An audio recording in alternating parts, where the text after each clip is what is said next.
Hello YouTube, and welcome to David Hassel's Retro Game Reviews. This week I'll be doing Resident Evil 2 for the Dreamcast. What can you say about this game other than, wow, it is an amazing game. Even now it still amazes me. I'm probably more of an old school Resident Evil fan.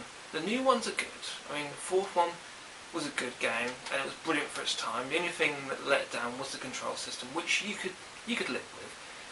But things when 5 came out, you know, same control system, and other than the fact that the graphics were much better in HD and it had a co-op mode and an online mode, it didn't really achieve that much more.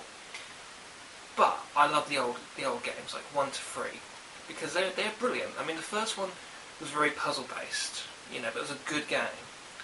It wasn't the first one to do that style of gameplay. I mean, the very first one was Alone in the Dark, but Resident Evil did it much better. And the third one was good. And it was more action based.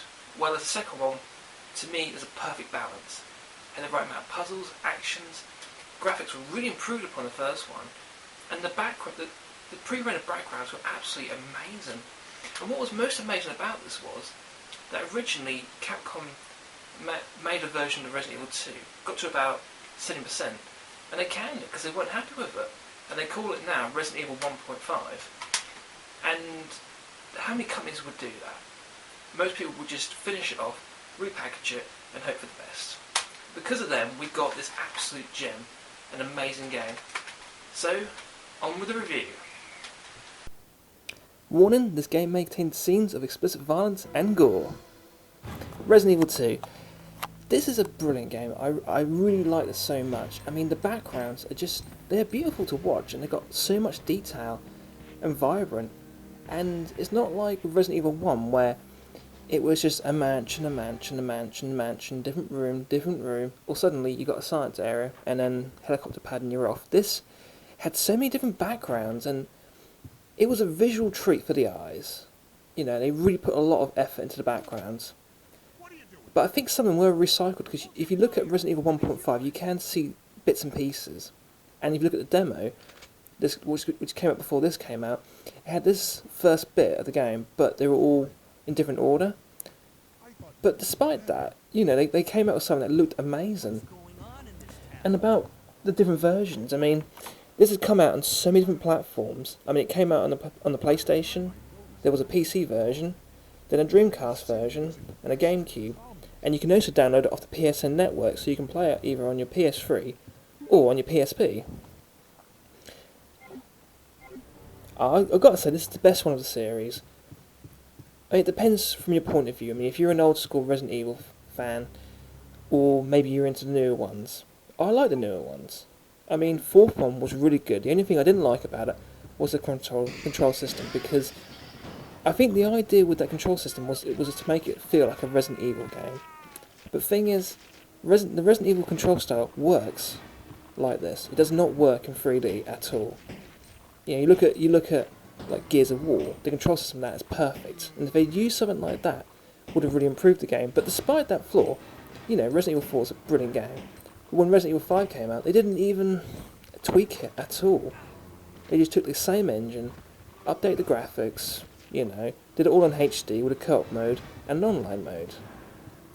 But let's get back to this. I mean, out of the 3 main games, Resident Evil 1, 2 and 3, they're all brilliant. I mean, the first one was a great start to the series, you know, and then this one came along, and it just improved everything. There's more weapons, the puzzles are better, and you got great action scenes, and it's all a perfect mix. You know, I couldn't fault this game. This game, in the vein of the Resident Evil series, is a masterpiece, I believe. The third one's a brilliant game. Don't get me wrong, it's a brilliant game, and it's more action based, which it is good. but it's also nice to have a few good puzzles as well. I mean, my only complaint about this game is the loading times, and the way they dealt with it was having a door opening. But about loading times though, I mean, what's interesting is, I mean, if you're looking at the best version of Resident Evil 2, the best one would have to be, that's a difficult one actually, because, you know, I would say if you want like the good audio and a good video, I would go with the Dreamcast version. Graphically, the best version was the N64 version, but the problem with that one was, which I call it the compressed version, is another company did the game, improved on the graphics, but the audio and the video got so compressed. But then again, you got to think about it, they put 2 discs of content onto a cartridge, and it was a 64 megabyte one, but I think it was actually a 512 megabit cartridge, which was quite amazing. Unfortunately, the video and the audio is just, it's compressed as anything. So if you want the best version, like the best graphical version, go with the N64 version, but if you want a good all-round version, I'd recommend the Dreamcast version. As you can see, I'm a bit rusty at this game. I haven't played it for a while. It takes a little while to get used to. I mean, once you get used to it, the controls are just second nature. Now, another cool thing about this was the enemies. There were just so many enemies. And you had different zombies as well. Loads of different zombies, whereas in the first one, they all looked the same. You know, you got the ones in the mansion, and you got the ones in the science lab, which, I'll be honest with you, they're just skeletons with a bit of flesh on. But these ones, there were quite a lot, you know, there was quite a variety of different zombies. And there was more zombies on the screen. And on the N64 version, they actually put more zombies on. What's cool about that version, yet again, is, it's, of all the versions, it runs in higher resolution than the others. But what it did was, whenever there was enemies on the screen, it would drop to a lower resolution, and as soon as you defeat all the enemies, it would drop back up again. And the N64 version was the only one that had Dolby Surround. So it's a weird version. I mean, I'd say the 2 best versions are between the Dreamcast version and the N64 version. There's a good length on this game.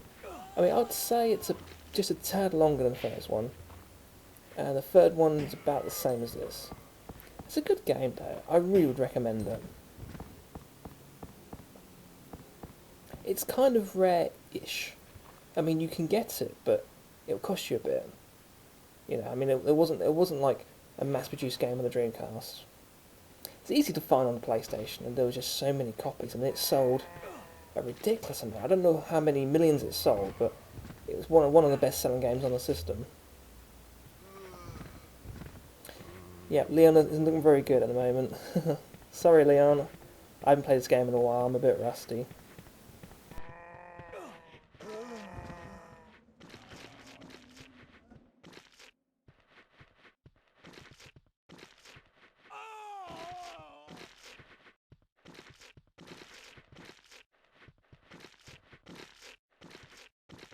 So, my final thoughts. This is quite simply an amazing game.